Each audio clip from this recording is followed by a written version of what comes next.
Iedomājies, tu ej pa augstu ziemas mežu, apkārt tikai sniegs un klusums. Un pēkšņi kaut kur tālumā sāk skanēt melodija. Tā ir skaista, bet vienlaikus arī nedaudz biedējoša. Tā ievelk tevi sevī, un tu vairs nevari to ignorēt. Tā, manuprāt, sākās Krievijas mūzika.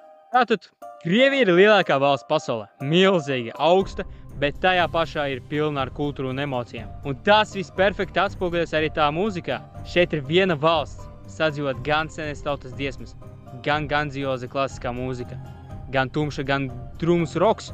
Krievu mūzika skanēs meklējumos ļoti senā pagātnē, kad cilvēki dziedāja vienkārši tautas dziesmas laukos, svētkos, pat strādājot. Šīs dziesmas nebija tikai izklaide, tās bija daļa no dzīves. Tajā bija stāsti par mīlestību, zaudējumu, cerību un pat arī izdzīvošanu. Laikam ejot, šī vienkārša mūzika pārvēršas par kaut ko nedaudz lielāku. Parādījās komponisti, kuri radīja skaņdarbus, kas kļuvusi slaveni visā pasaulē. Viens no slavenākajiem ir Pēteris Čaikovskis, kuru mūzika joprojām tiek atskaņota koncertu zālēs visā pasaulē. Arī Igors Staņņivskis un Sergejs Rachmaņjovs radīja mūziku, kas ir gan sarežģīta, gan emocionāli ļoti spēcīga. Bet tas, kas padara Krievijas mūziku īpašu, nav tikai komponisti. Tie ir arī instrumenti. Piemēram, balalaika ar savu trīsturveidu formu rada unikālu skanējumu, bajārs piešķir dziļumu. Un vēl senie instrumenti kā gusli pievieno mistisku noskaņu.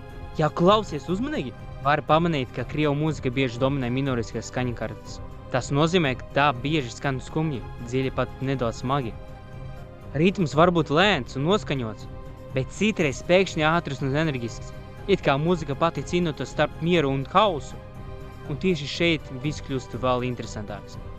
Jo Krievijas mūzika nav tikai skaista vai klasiska, tā var būt arī tumša, pat ļoti tumša. Piemēram, pats svarīgais, ko es gribētu stāstīt. Mana mīļākā Krievu grupa ir Koroļi Šut. Latviski tās būs Karalis un Klauns. Un viņi ir pilnīgi citā līmenī. Viņu dziesmas nav tikai mūzika, tie ir stāsti par mežiem, par briesmoņiem, spokiem, dīvainiem notikumiem.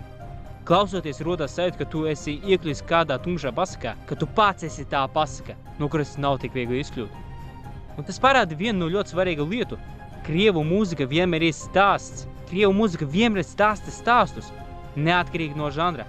Piemēram, klasiskajā mūzika tu vari dzirdēt skaņdarbus kā Gulbju ezers, kas ir ļoti elegants, gan emocionāls. Tautas dziesma Kaķuša ļoti populārs Krievijā, ko piemēram mums Latvija ir aizliegts. Savukārt ir ļoti vienkārša, bet spēcīga un viegli atpazīstama.